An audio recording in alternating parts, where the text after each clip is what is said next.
Today is December the 2nd, 2025. I'm going to be working and refurbishing a bronze plate from World War II veteran, along as a Korean veteran, Leamon Cagle. It's been 51 years since this plate was laid down. There is a little bit of damage due to lawnmowers, as you can see, probably right here and right there. It's been clipped by a mower blade, and of course right across through here you can see some swell marks, probably from a rotary blade as well. We're going to be redoing this one today, and we're going to see how it turns out. Same principle as always, the way I clean them. Probably going to refinish it just a little bit differently, but we're going to see how it turns out, and we'll replace it back up in the cemetery for the family. We'll return shortly. So step one, obviously, is just to wet it down and put some real good cleaner on it. I use the Dawn. Some people will say that that leaves a film, but I don't know that to be true or not. I know I've been doing this now for going on a decade, and I've never had no problems with it, and neither have my customers. So what we're going to do is we're going to scrub it down real good with a brush, and then what I'll do afterwards is I'll dry it with an air blower, and then I'll put a paste on it. And the paste, what it's going to do is it's going to draw out any kind of rust, impurities,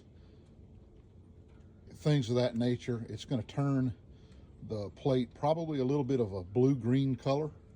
And what I'll do after I get the paste on there and it dries, usually a couple hours, depends on the weather, I'll wipe that off real good, and it'll be good and clean, and hopefully we'll be ready to start the finish process on that right there. But anyway, this is going to take me probably about 20 good minutes to scrub this down real good, dry it off, and get it ready. We'll be back shortly with the step number 2. Thanks, have a good one.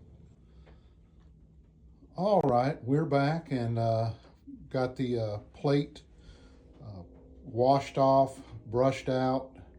It's ready for the paste. And the paste, how I make it is I use a palm measurement of some salt. I use about a cup of vinegar, and then I just add white flour. You can buy that at any grocery store.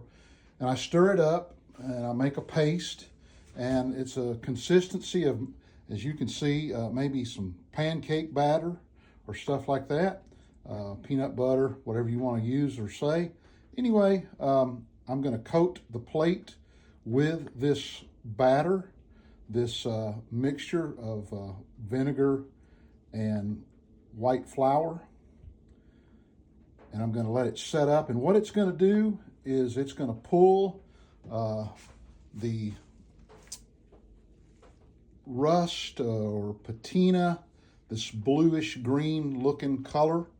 It's going to pull that up and out of the plate, which will make it to where I can go ahead and do the finish part of it. So anyway, we're going to go ahead. I'm not going to film me slathering this paste on here. You kind of sort of get the idea. I just use a little old paintbrush and cover it thoroughly. Then I'll let it sit and dry.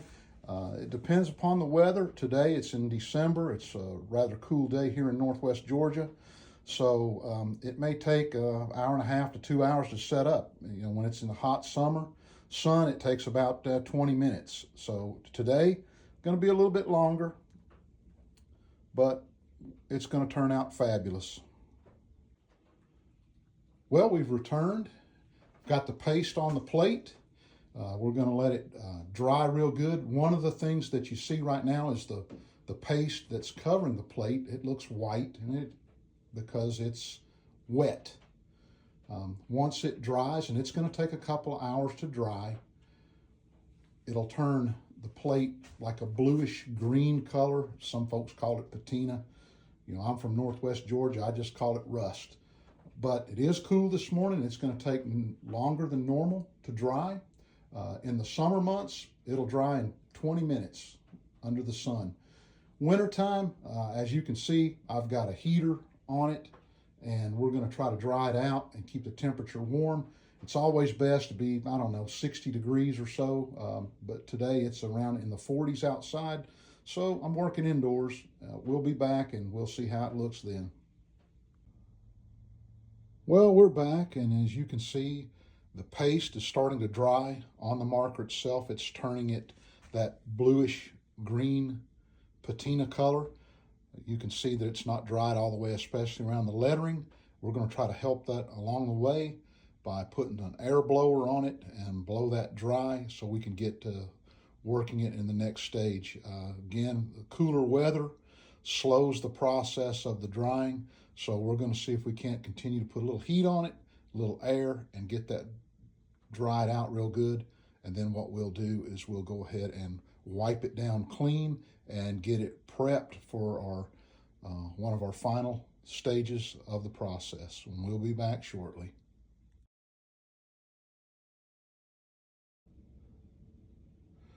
Well, we've returned, and the marker is ready to get wiped off and cleaned off real good. There's really no special way to do it. I use old newspapers, paper towels, whatever I can get my hands on, and can get a little bit messy. That's why I like it to be completely dry. It's just easier to remove, but some of the wet stuff around the lettering, we're going to have to just go and remove that today. It's still not dried all the way, but as you can see, the paste has done its job, and once I start wiping it down and cleaning it off, we'll get on to the next part of our process. As you can see, it wipes off pretty easily, and as you can already tell, sorry about the camera work there, but it's already cleaned it so good that it's turning it back to the original color of brown, and we are going to enhance that when we finish it up, and I'll be back soon.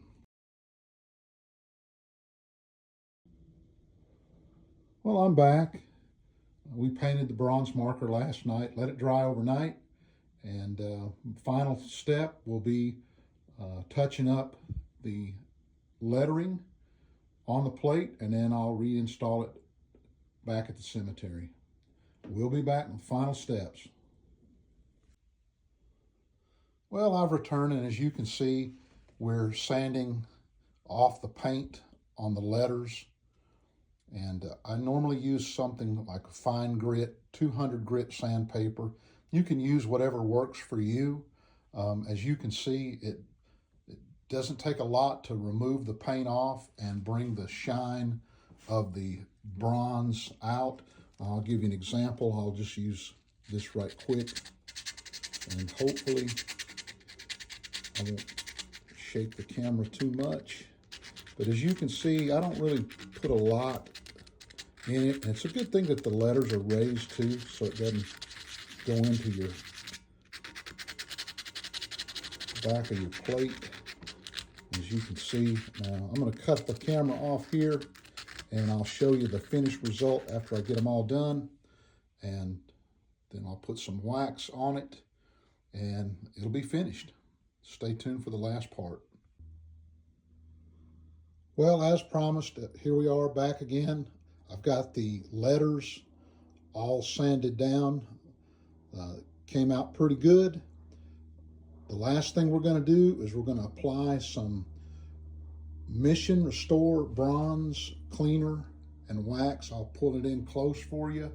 You can get that online, probably about 35 bucks.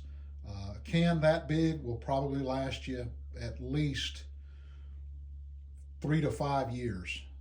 I go through it fairly often because I do a lot of plates, but this is what I highly recommend. It'll keep your plate looking really good throughout the entire year. A lot of folks ask me, how often should I put it on? Well, it just really depends on the weather and where you live.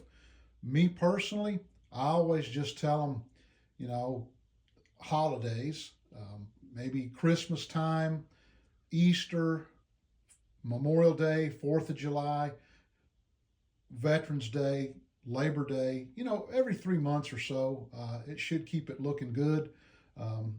So that's what I recommend. So here we are, we're finished up applying the last bit of the Mission Restore wax. I use a brush. I like to get it covered very evenly, maybe a little bit of excess. I just use like a small makeup brush to get down into the corners, the nooks, and the crannies of it. As you can see, it did a really good job. The only problem that we had was right here on the October 16. You can see where it's marred up, where the lawnmower in the cemetery ran over it and damaged it. But as you can notice, the swirl marks are gone. It did a really good job, and I'll take a couple of photos and finish up with the one last part of the video, just information purposes, and that'll be it. Thanks for watching.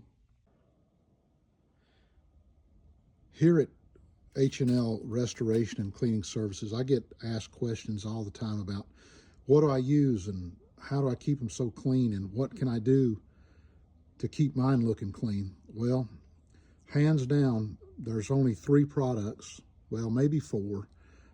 I use D2 biological solution to clean with, usually about 4 to 5 gallons of water. And then to finish up, I use the Mission Restore Bronze Cleaner on all my bronze plates. And most importantly, I use a lot of elbow grease. I've looked at places like Lowe's and Home Depot, and they just don't sell elbow grease off the shelf, because if they would, I'd buy it. Some of it has to come from you and you wanting just to do a good job.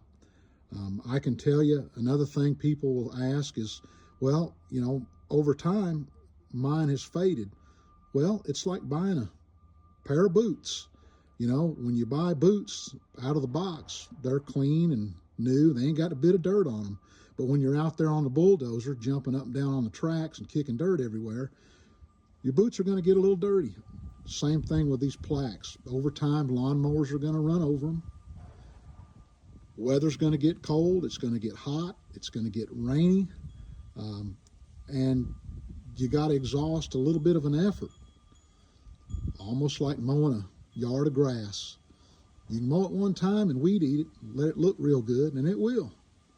But if you don't mow it again until next year, I can imagine, like you could, your yard would look like, well, it needs some help. And that's where I get called in at. I do a lot of these for folks. I always do World War II veterans, Korean veterans, Vietnam, World War I, Persian Gulf, Iraq. I do them for free. It doesn't cost them nothing to clean it.